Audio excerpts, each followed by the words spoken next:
नमस्कार साथियों, आप सभी का आपके अपने YouTube चैनल में बहुत बहुत स्वागत है।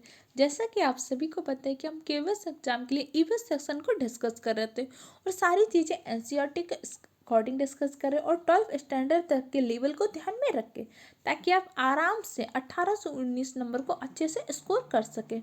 क्योंकि इसमें हम एनसीईआरटी को तो डिस्कस करें, इसके अलावा अभी जो सीटेट में जिस तरीके क्वेश्चन पूछा गया, किस पैटर्न पे क्वेश्चन पूछा गया, जबकि एनसीईआरटी के बुक है भारत एक सांस्कृतिक विविधता, उससे बहुत सारे क्वेश्चन पूछे गए या कुछ एक्स्ट्रा क्वेश्चन कैसे बन सकते हैं, उन सारी चीज़ों का समावेश करके सारी क्लास पे हम डिस्कस करेंगे। तो क्लास आप सबके लिए बहुत ही हेल्पफुल रहेंगे। पूरी क्लास को देखिएगा, अच्छे से तैयार करने की कोशिश करिएगा, क्योंकि सिर्फ क्लास देख के नहीं होगा। अब आप सबके पास बहुत कम टाइम है, जितने पॉइंट बताए जा रहे हैं वो सारे पॉइंट को लर्न कर लीजिएगा।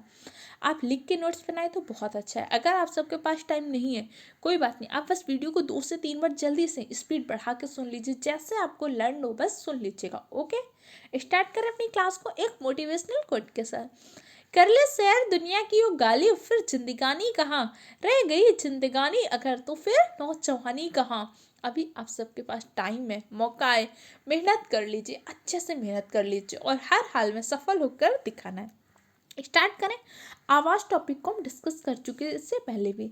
इसके अलावा हमने परिवार मित्र टॉपिक को, संबंध को, पादप जगत, जंतु जगत, भोजन टॉपिक को और विभिन्न प्रकार की बीमारियां क्या होती हैं, विटामिन के बारे में बहुत सारे इंपॉर्टेंट पॉइंट इससे पहले की क्लासेस में हम डिस्कस कर चुके हैं।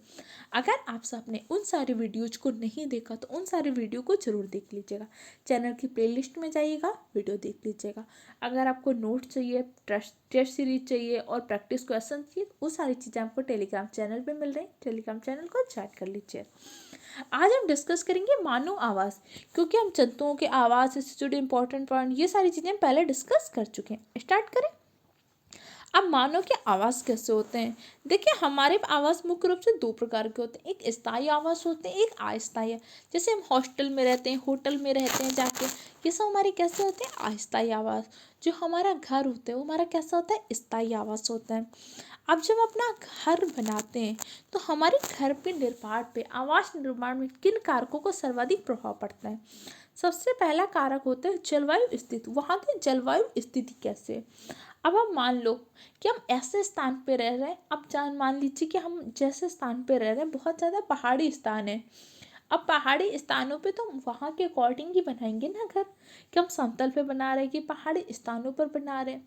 अब हमारा घर है जो ऐसे स्थान पे जहाँ बहुत ज़्यादा बर्फबारी पड़ती है, तो हमारे घर का जो आकृति होगी, ऐसे ही तो आकृति हम बनाएंगे ना, इस तरीके की, ताकि उसकी बर्फ़ क्या हो सके, गिर सके। अब हम ऐसा तो नहीं बना देंगे जैसे हम यूपी में बना रहे हैं तो बर्फ़ पता चले इसी में जम जाए, इतना वजन हो जाए कि छत गिर जाए। ऐसा करेंगे? नहीं करेंगे। नेक्स्ट क्या होते हैं, वहाँ की जलवायु कैसी है?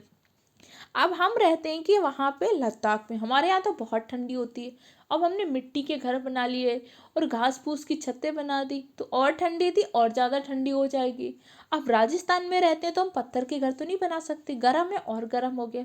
तो हमारे यहाँ की जलवायु कैसी है? बारिश बहुत ज़्यादा होती है। अगर असम में, तो असम में हम बोले हम तो ज़मीन में एकदम घर बनाएंगे, नहीं, वहाँ बहुत बारिश होती है तो हम बाँस के ऊपर घर बनाते हैं।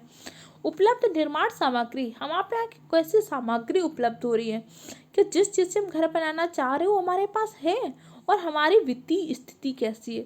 अब मेरे पास तो नहीं है 1 लाख रुपया, मैं बोलूँ मैं तो मुकेश अंबानी जैसे एंटोलियो बनाऊंगी, बना सकते हैं। हमारे पास तो बेसिक ये कि भैया दीवारें खड़ी कर ले, टीन वीन छप्पर वप्पर ढल के रह पाए। तो हमारी वित्तीय स्थिति कैसी है, हमारा बजट कैसे, भी तो इफेक्ट डालेगा। और दूसरा, जिस चीज़ से हम घर बनाना चाहते हैं हमारे यहाँ उपलब्ध है कि नहीं। अब हम बोले कि भाई हम तो बांस से बहुत बढ़िया घर बनाएंगे, हमारे यहाँ पे बांस मिलना ही बहुत मुश्किल है। बांस के लिए हमें असम जाना पड़ रहा है इतने व्यापक रूप से, तो असम से मंगाते मंगाते हमारा जो पैसा था उसी में ख़त्म। तो हम घर क्या बनाएंगे? तो बन के रहेंगे रोड पे डाल के तिरपाल। तो हमें इन सारी चीज़ों का ध्यान रखना पड़ेगा। ओके, बहुत इंपॉर्टेंट नहीं है लेकिन आपको अंडरस्टैंडिंग होनी चाहिए, क्योंकि केवीएस क्या करता है, क्वेश्चन के लेवल को थोड़ा सा हार्ड करता है, अंडरस्टैंडिंग बेस्ड क्वेश्चन ज़्यादा देगा। जैसे केवीएस ने क्या किया था, आपके मॉक टेस्ट की लिंक जारी की थी, आप सबने देखा था, क्वेश्चन थे लेकिन वो क्वेश्चन कैसे थे, अंडरस्टैंडिंग बेस्ड थे। क्वेश्चन टफ थे नहीं थे लेकिन अंडरस्टैंडिंग बेस्ड थे। अगर आपने थोड़ा सा ध्यान से नहीं समझा, या अभी जो आपका डिपार्टमेंटल एग्जाम हुआ, पेडागोजी टफ ज़्यादा नहीं थी लेकिन बहुत ज़्यादा अंडरस्टैंडिंग सकती थी। आपको कम से कम 2 ऑप्शन तो ऐसा लग रहा था बिल्कुल सही है, लेकिन उनमें से जो बेस्ट आंसर होता है वही चूज करना होता है। यही आपको हर सब्जेक्ट में करना है। 2 आंसर तो आपको 100% लगेगा ये भी सही है, ये भी सही है, लेकिन उन दोनों में सबसे बेस्ट कौन सा है, सबसे ज़्यादा रिलेटेबल कौन सा है, सबसे ज़्यादा रिलायबल कौन सा है, उस आंसर को चूज करना होता है। आगे डिस्कस करें, कुछ इन्हें भी जानिए। क्लासेस देखिए थोड़ी सी लंबी इसलिए जा रही है, किताब की आपके पेडागोजी सेगमेंट को भी काफ़ी हद तक कंप्लीट कर दिया गया है, कुछ चीज़ें उन्हें कंप्लीट करना बाकी है। बहुत सारे नोट्स आपको दिए जा रहे हैं, उन सारे नोट्स को जरूर पढ़िएगा। अब मेंढक किस वर्ग के अंतर्गत आता है? मेंढक उभयचर के अंतर्गत आता है। उभयचर क्या होते हैं? जो जल और थल दोनों जगह रह पाते हैं। मेंढक त्वचा द्वारा भी श्वसन करता है और फेफड़ों के द्वारा भी श्वसन करता है। किस मछली को छोड़कर सभी मछलियां जल में? क्योंकि रजत मछली एक मछली नहीं है, इसलिए जल में नहीं रहती है। कश्मीर में डल झील पर जो होते हैं, कश्मीर में डोंगे होते हैं। डोंगे एक प्रकार के नाव होते हैं जो कश्मीर की डल झील में पाए जाते हैं। इसके अलावा हाउस बोट भी आपकी कश्मीर में पाई जाती है। हाउस बोट में एक विशेष प्रकार की डिजाइन बनी होती है जिसे हम क्या बोलते हैं? खत्म लकड़ी की एक नक्काशी होती है जो जिक्सा पहली जैसी दिखती है। किसमें पाई जाती है? हाउस बोट में, ध्यान रखिएगा। असम और उत्तरी पूर्वी इलाकों में बांस के घर बनाने का कारण क्या है? एक तो बाढ़, वहां पे बहुत ज्यादा बारिश होती है तो बाढ़ से सुरक्षा के लिए, और बांस वहां पे क्या होता है? प्रचुर रूप से उपलब्ध भी होता है।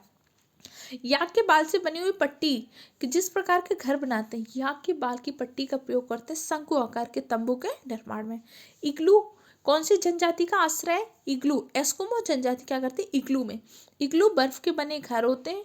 इसमें क्या होता है? ऊष्मा अवरुद्ध हो जाती है। जब ऊष्मा अवरुद्ध हो जाती है तो अंदर की ऊष्मा बाहर नहीं निकल पाती, इसलिए सर्दियों में क्या होते हैं? गर्म बने रहते हैं।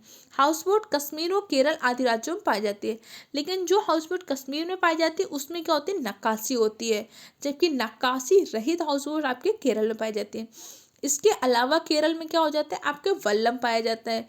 वल्लम क्या होते हैं? एक प्रकार की नाव होती है। फेरी भी एक प्रकार की नाव होती है जो आपके केरल में पाए जाते हैं। केरल से जुड़े कुछ इंपॉर्टेंट पॉइंट को जल्दी से कमेंट सेक्शन में लिखिए। केरल में कौन सी भाषा बोलते हैं? और मलयालम भाषा में चाचा को क्या बोलते हैं? चाची को क्या बोलते हैं? केरल में किस फूल की सब्जी बनाई जाती है? इन सारे क्वेश्चन के आंसर आप तुरंत कमेंट सेक्शन में लिखिए, क्योंकि कल के क्लास में हमने डिस्कस किया था। पेड़ पर रहने वाले जीव क्या होते हैं? लंगूर, पौंडा, ये सब आपके पेड़ पर रहने वाले जीव हैं। हमारे साथ घरों में कौन रहता है? कुत्ता, बिल्ली, छिपकली। जैसे इस टाइम पे आपको घरों में छिपकली दिख रही होगी? नहीं, क्योंकि चली जाती है शीत निद्रा में। कौन से जीव जंगलों में रहते हैं? शेर, हाथी, हिरण जंगलों में रहते हैं। डॉल्फिन सूंस का निवास स्थल कौन सा है? गंगा नदी। गंगा नदी डॉल्फिन सूसू का निवास स्थल होता है, ध्यान रखिएगा। अब हम विभिन्न प्रकार के आवास के परिचय के बारे में डिस्कस कर लेते हैं। हर एक पॉइंट को डिस्कस करूँ, कोई भी पॉइंट छोड़ नहीं रही हूँ, इसलिए क्लास आप सबकी थोड़ी सी बड़ी है, लेकिन ये सारी चीज़ें आप सबके लिए बहुत इंपॉर्टेंट है। आवास का तात्पर्य क्या होता है? वह स्थान जहाँ पे हम निवास करते हैं और जो हमें विभिन्न प्रकार की मौसमी घटनाओं से, खराब मौसम से, ठंडी हवाओं से, बारिश से, गर्मी से सुरक्षा प्रदान करता है। आवास में क्या करता है? आवास हमें सुरक्षा प्रदान करता है। इसके अलावा क्या होता है? हमारी गोपनीयता, हमारी प्राइवेसी का ध्यान रखता है। अब अगर हम पता चले आज यहाँ रह रहे हैं, कल पता चला वहाँ रह रहे हैं, एक तो हमारी कोई प्राइवेसी नहीं रहेगी। अब हम अपने घर में बहुत सारी चीज़ें होती हैं जो हम कहते हैं नहीं, घर की बात को घर में ही रहने दो, मतलब अपनी प्राइवेसी को बना कर रखो। क्लियर हो गया? अब क्षेत्र के आधार पर विभिन्न प्रकार के आवास होते हैं। आपकी एनसीईआरटी में विभिन्न प्रकार के आवास का वर्णन किया गया है, जैसे कहाँ पे कैसे घर बनाए जाते हैं। चलिए हम डिस्कस कर लेते हैं। जैसे आपके जम्मू कश्मीर में कैसे घर बनाए जाते हैं, वहाँ पे कैसे घर बनाए जाते हैं। अब क्षेत्र के आधार पे आवास जैसे डिस्कस करते हैं। लकड़ी व बांस के बने हुए घर हम कहाँ पे बनाते हैं? जहाँ पे बाढ़ बहुत ज़्यादा होगी, मुख्य रूप से असम में। मिट्टी के बने घर जहाँ पे बहुत ज़्यादा जलवायु गर्म होगी, मिट्टी क्या करती है? ठंडा रखती है, तो हम ऐसे घर कहाँ बनाते हैं? राजस्थान में। इग्लू, इग्लू एस्किमो जनजाति बनाती है क्योंकि बर्फ़ में रहती है, तो वहाँ पे बर्फ़ के घर बना लेगी। अब हम पता चल रहा है यूपी में रह रहे हैं, राजस्थान में रह रहे हैं, हम कहेंगे हम तो जरा बर्फ़ के घर बनाएंगे। भैया बर्फ़ मिलेगी नहीं तो क्या फ्रिज से जमा के बर्फ़ के घर बनाओगे? नहीं, तो हम कैसे इग्लू बना सकते हैं? तो हमारे यहाँ की जलवायु कैसी है, हमारे यहाँ की भौतिक स्थिति कैसी है, हमारी आर्थिक स्थिति कैसे है, ये सारी चीज़ें हमारे आवास निर्माण को प्रभावित करते हैं। टेंट हाउस, टेंट हाउस तो तभी हम बनाएंगे जब बाहर जाएंगे, हमें अस्थायी आवास की ज़रूरत पड़ेगी, तभी तो हम टेंट हाउस बनाते हैं। जैसे बछेंद्री पाल गई थी माउंट एवरेस्ट के लिए, वहाँ पर विभिन्न प्रकार के टेंट बनते थे। और आप कहीं गए जैसे कैंप लगते हैं तब हम वहाँ पे क्या करते हैं, टेंट बनाते हैं। हाउस बोट आपकी जम्मू कश्मीर और केरल दोनों जगह पाई जाती है। लेकिन जो आपकी जम्मू कश्मीर की हाउस बोट पाई जाती है उसमें विभिन्न प्रकार की लकड़ी की नक्काशी होती है जिसे हम खत्म बंद बोलते हैं। जबकि बिना नक्काशी के हाउस बोट आपके केरल में पाई जाती है। इसके अलावा केरल में वल्लम और फेरी भी पाई जाती हैं जो एक प्रकार की नाव है।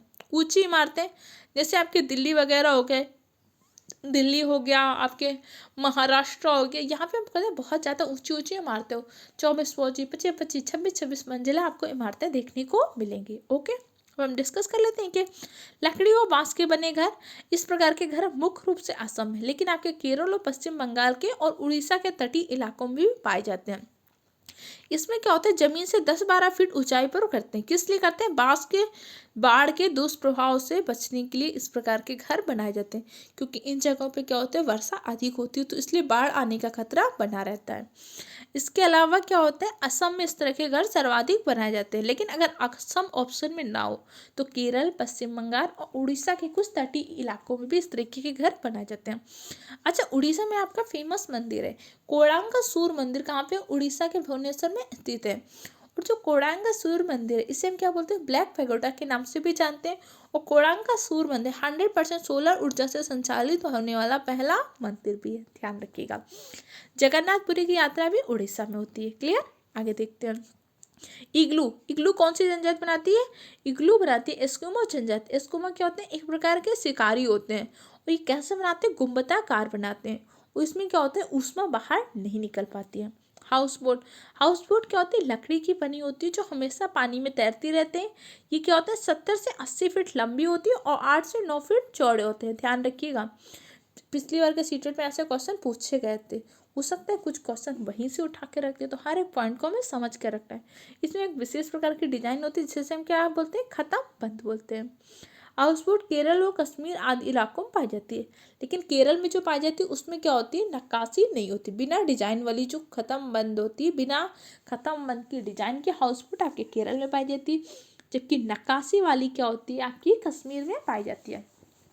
अच्छा, कश्मीर से जुड़े कुछ इंपॉर्टेंट बात जल्दी से डिस्कस कर लेते हैं। कश्मीर में क्या होते हैं, कहवा भी एक प्रकार की चाय होती है। कश्मीर में हम क्या करते हैं, केसर का उत्पादन करते हैं। केसर का जो उत्पादन करते हैं किस मृदा में करते हैं, करेवा मृदा में हम केसर का उत्पादन करते हैं, ध्यान रखिएगा। इसके अलावा डल झील कहाँ पे पाई जाती है, डल झील आपके जम्मू कश्मीर में पाई जाती है। जम्मू कश्मीर में हाउस बोट पाई जाती है। इसके अलावा डोंगे क्या होते हैं, एक प्रकार की ये भी होते हैं, हाउस बोट जैसे होते हैं लेकिन छोटे होते हैं। इसकी जो एनसीईआरटी की पीडीएफ कंप्लीट हो रही है, थोड़ा बहुत बचा है, वैसे लगभग कंप्लीट हो चुकी है। उसमें मैंने हर एक चीज़ इंपॉर्टेंट पीडीएफ के साथ एनसीईआरटी के फैक्ट के सामान संकलन करके बनाई है। बहुत जल्द आप सबके अगर कमेंट आएंगे तो आप सबको प्रोवाइड कर दी जाएगी। ओके, आगे देखते हैं। ऊंची इमारतें में सीट, लोहा, स्टील आदि का सबका प्रयोग मुख्य रूप से शहरों में इस तरह की इमारतें बनाई जाती है। शहरों मुख्य रूप से कहाँ, आपके जैसे दिल्ली में हो गया, महाराष्ट्र में हो गया, बहुत सारे शहर होंगे, लेकिन मुख्य रूप से ऐसे इमारतें यहाँ पे बनाई जाती हैं। एक तो यहाँ पे क्या होना चाहिए, समतल क्षेत्र होना चाहिए। पहाड़ी क्षेत्रों में ऐसी इमारतें नहीं बनाई जा सकती हैं। जहाँ पे बहुत ज़्यादा बाढ़ आती है वहाँ पे ऐसी इमारतें नहीं बना सकती।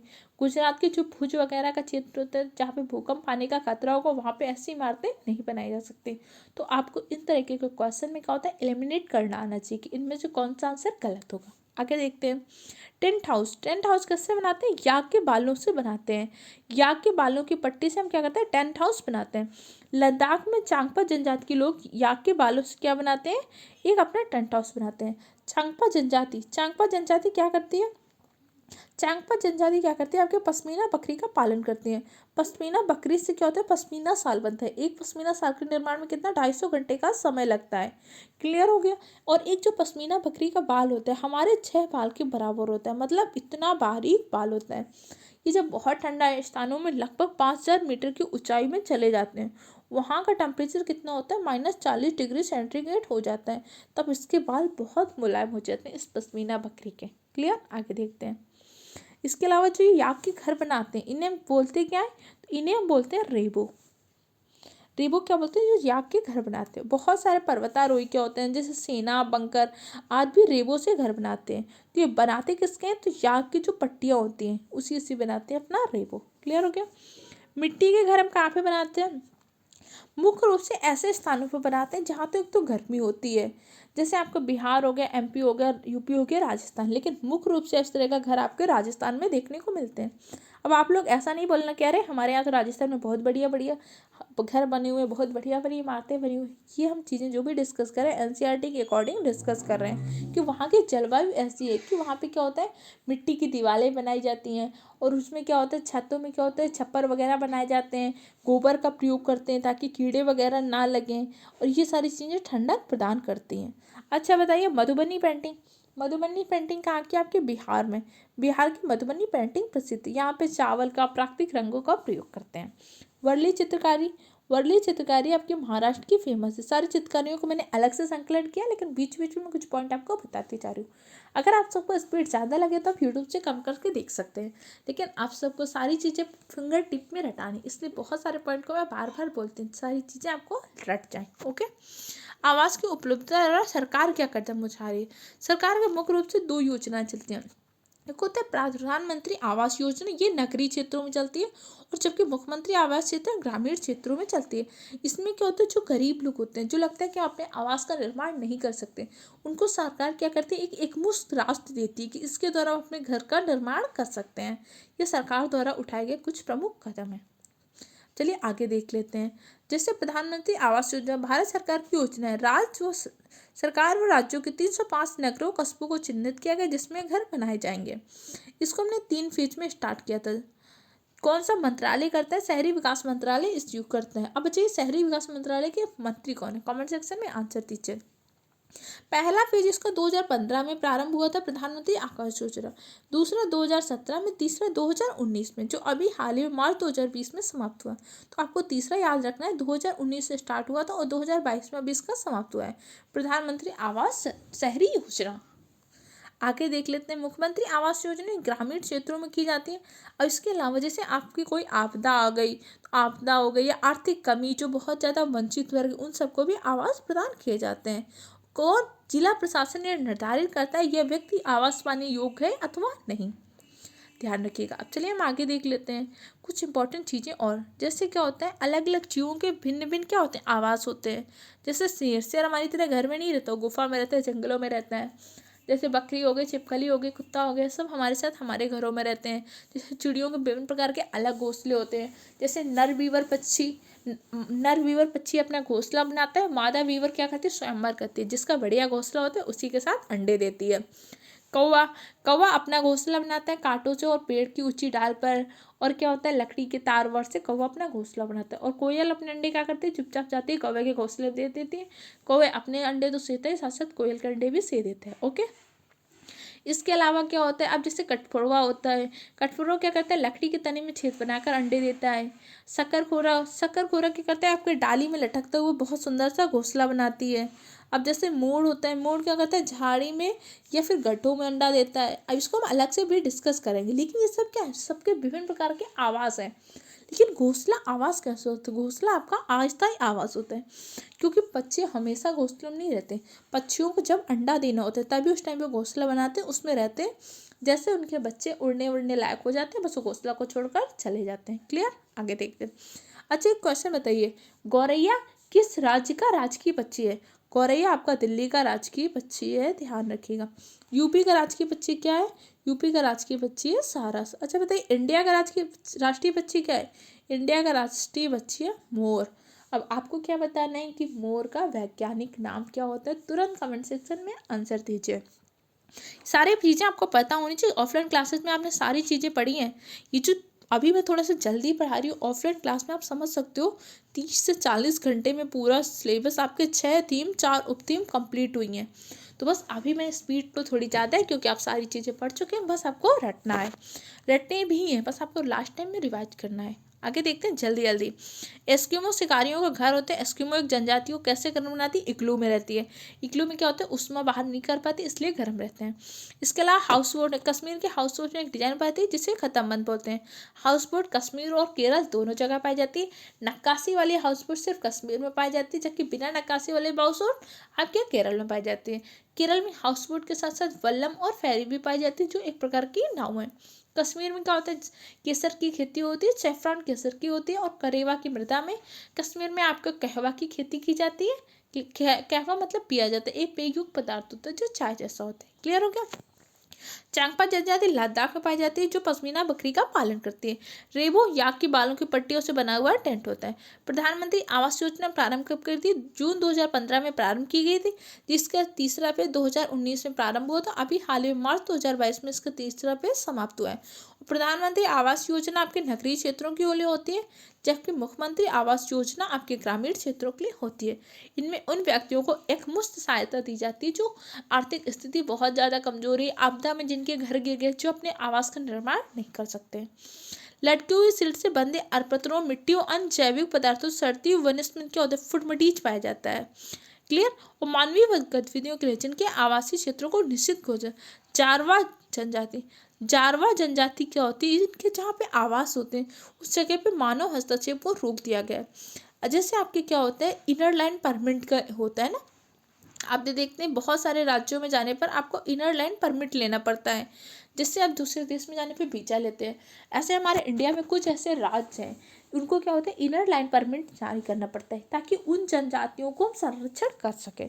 वैसे आपके जारवा जनजाति के आवासीय क्षेत्रों में मानवीय गतिविधियों को निषिद्ध कर दिया गया है। भूभाग की दृष्टि भारत का सबसे बड़ा संघ, सबसे बड़ा यूटी कौन सा है? क्षेत्रफल के अकॉर्डिंग लद्दाख है। अगर राज्य पूछेगा तो राज्य आपका सबसे बड़ा है क्षेत्रफल के अकॉर्डिंग राजस्थान, ध्यान रखिएगा। आपसे सबसे छोटा राज्य कौन सा? कमेंट सेक्शन में आंसर दीजिए। लाल बंगला वाली जनजाति के रसियू घर को लाल बंगला कहती है। भुजिया, भुजिया जनजाति क्या कहती है? आपके किचन को भुजिया जनजाति लाल बंगला कहती है। पारंपरिक रूप से आजीविका का आधार क्या होता है? कुमार जनजाति का बांस, बांस को क्या बोलते हैं? गरीबों को टिम्बर भी बोलते हैं। कहाँ पे? असम में, ध्यान रखिएगा। बांस को गरीबों का टिम्बर बोलते हैं असम में। कुमार जनजाति का आजीविका का मुख्य स्रोत क्या होते हैं? बांस के विभिन्न प्रकार के उत्पादों को बनाते हैं। जैसे आपके इसमें क्या किया? सुनीता कुमारी जी का और सूरमणि जी का विभिन्न प्रकार के चमकते सुतारों के अंतर्गत वर्णन किया गया। उसी में आपका आया था जंगल बचाओ अधिकार। कब आया था? जंगल बचाओ अधिकार आपके 2007 में आया था। जो व्यक्ति 25 साल से जंगल में रह रहा है उसका जंगल में उस जगह पे अधिकार हो जाता है, जो आदिवासी रह रहे। ये क्या करते हैं? जंगल की बहुत सारी चीज़ों से विभिन्न प्रकार की चीज़ें बनाकर बेचते रहते हैं, यही इनकी आजीविका का स्रोत होता है। तो आज की क्लास में मैंने शेल्टर वाले टॉपिक को कंप्लीट कर लिया। नेक्स्ट क्लास में हम जल वाले टॉपिक को डिस्कस करेंगे। जल के स्रोत क्या होते हैं, जल से जुड़े रिवाज क्या होते हैं, सारी चीज़ें हम कल की क्लास में डिस्कस करेंगे। तब तक के लिए आप सब चैनल को सब्सक्राइब करिए, वीडियो को लाइक कीजिए, दूसरे फ्रेंड के साथ शेयर कीजिए। ओके, और अपना फीडबैक जरूर दीजिएगा। मिलते हैं नेक्स्ट क्लास में।